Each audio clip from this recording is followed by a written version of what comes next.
quase todas as abordagens de ensinar inglês que existem no Brasil ensinam inglês há 90 anos do mesmo jeito, e não é possível que não tenha um jeito melhor de ensinar. Ensinam há 90 anos do mesmo jeito e esperam um momento ideal para começar a prática. O momento ideal para você começar a prática é antes de ontem à noite. É junto com o verbo to be. É junto com as primeiras palavras que você vai aprender e não depois. Não é no momento onde você sabe um monte de coisa. Praticar é desde já. É desde agora, é desde antes de ontem. Entende? E o praticar é o que eu falo para vocês, não é só o speaking. Não é só o speaking, não é só a conversação. É mexer a sua boca, é praticar o ouvido, é prestar atenção conscientemente, é fazer exercício para acertar a musculatura na hora de falar, é entender como os sons interagem uns com os outros, porque ninguém fala todas as palavras separadamente. Não é verdade? Tá? Meus cachorros estão enlouquecidos aqui, acho que eles estão brincando com o meu sobrinho que acabou de chegar. É uma delícia, né, gente? Bagunça em casa. Então não liguem para o meu cachorrinho, tá? Uma das outras crenças também que existe nesse caminho aí do aprender inglês é sobre a danada da tradução. Ai, não pode traduzir. Aprender é melhor aprender com um professor nativo. É melhor você aprender com um professor nativo só se ele falar o seu idioma também. Se ele não falar, ele não vai entender os perrengues que você passa. Não vai entender. Quer ver uma coisa bem simples? Posso dar um exemplo, uma analogia para vocês sacarem isso? Ó, se você for fazer, que não tem muitos cursos bons aqui no Brasil, tá? Mas se você for fazer um curso que te ensina a se aprofundar em pronúncia mesmo, em connected speech, em ritmo, produção de linguagem de maneira natural, tem bons cursos fora. Mas aqui no Brasil não tem tantos muito bons focados nisso. E eu só fui entender isso, eu só fui me aprofundar em sons, em fonética, e nessa interação entre os sons, muito depois de formada. E foi por isso que eu me ferrei muito nos Estados Unidos. O que acontece? Quando você vai estudar, por exemplo, eu vou dar um exemplo do flap, tá? Que é um som muito comum, principalmente no inglês americano. O flap é um dos sons que mais interagem uns com os outros, e ele é um som extremamente simples, tá? Que é o som de quando o D ou o T viram um som. Na verdade, vou falar do T especificamente. Quando o T vira um som de R para nós brasileiros, tá? Então, o que acontece? Por exemplo, deixa eu falar a palavra better, tá? A palavra better, better. Se escreve com 2 T's, né? Significa melhor. Quando a gente vai pronunciar, a gente pronuncia como se fosse um R. Better. Você, no Brasil, aqui que fala português do Brasil, vai pronunciar como se fosse um R. Quando você for fazer um curso na gringa com um gringo, ele vai falar para você que esse som é o som do D. Só que pra gente não faz o menor sentido. E aí você vai falar better. E não é better, é better. O som é com som de R pra gente em português.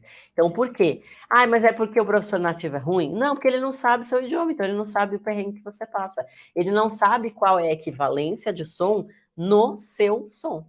Porque ele não é especialista em dar aula para brasileiro. Ele dá aula em inglês para pessoas do mundo inteiro. E talvez em outros idiomas o som do flap seja um som equivalente em outro som, e não simplesmente o D. Entendeu?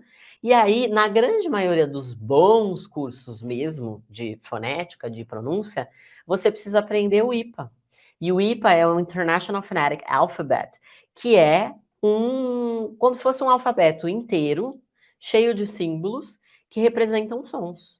E na minha cabeça não cabe um aluno comum, que não vai ser professor de inglês, um aluno que precisa fazer uma reunião em inglês, vender um produto em inglês, que precisa atender um cliente, que precisa fazer uma viagem. Não faz o menor cabimento esse cara ter que aprender porcaria do IPA, para não falar um palavrão aqui para vocês.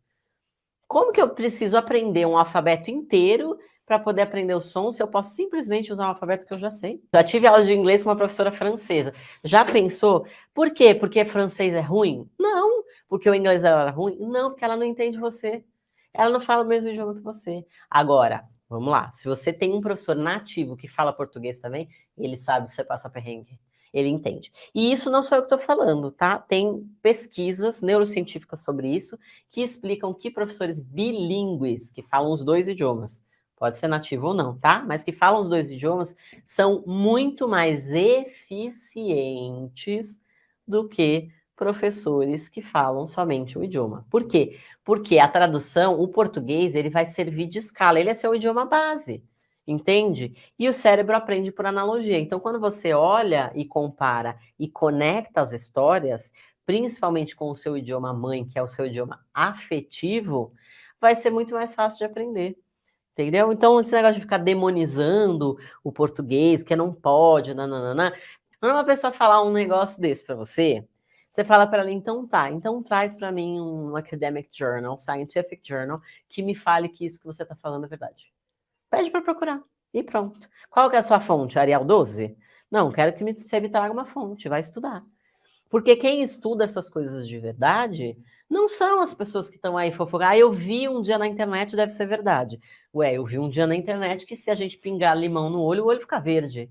Eu vou lá experimentar? Eu prefiro não, né? Prefiro não experimentar.